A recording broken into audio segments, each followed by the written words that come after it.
La rencontre a pu sembler inopinée, elle ne le fut nullement. Le président Poutine et Assad avaient besoin de se voir, de se parler en tête-à-tête pour faire le point sur les dossiers en cours en Syrie. Officiellement, l'appel au départ des forces étrangères, formule vague qui désigne autant les combattants étrangers que les forces turques qui occupent et influent sur le nord-ouest de la Syrie. Quelques mots sur les projets de reconstruction du pays et la poursuite du lobbying russe afin de briser l'isolement diplomatique de Damas. Et puis voilà, en tout cas, pour la version officielle. Maintenant, supposons que le contenu de l'entretien a été autrement plus précis. Aujourd'hui, mercredi, les envoyés spéciaux de la Russie et des États-Unis se retrouvent à Genève.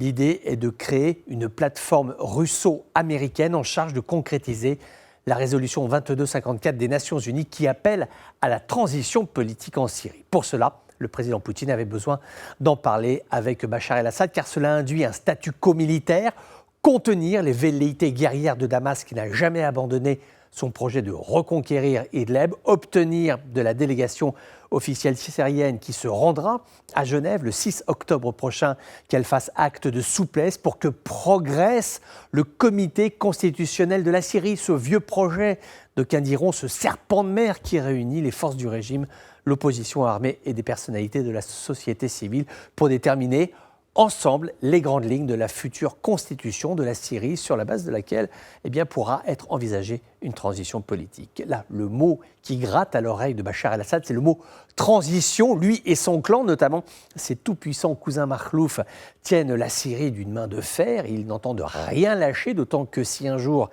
des programmes de reconstruction sont mis en œuvre en Syrie, plusieurs dizaines de millions de dollars d'investissement vont converger vers la Syrie. Il y aura alors des bénéfices à prendre. Donc voilà, c'était tout le sens de cette rencontre Poutine-Assad, sachant que pour la Russie, la volonté est grande de tourner la page de la guerre. La dernière affaire importante, celle du siège de Daraa, a démontré à quel point Bachar el-Assad est le pire des alliés, à la fois obtus, violent et sans autre soutien populaire que les quelques communautés qui lui sont restées fidèles. D'ailleurs, Moscou s'en est déjà épanché à plusieurs reprises, pointant son manque de charisme et de vision politique. On le voit, la partie n'est pas simple. Moscou doit ménager Bachar el-Assad et à la fois l'engager dans un mouvement de concertation en vue d'écrire une nouvelle constitution syrienne qui, espère-t-on, à Moscou, devrait permettre d'engager un processus de transition politique, une partie d'échec qui est bien difficile à jouer pour la diplomatie russe.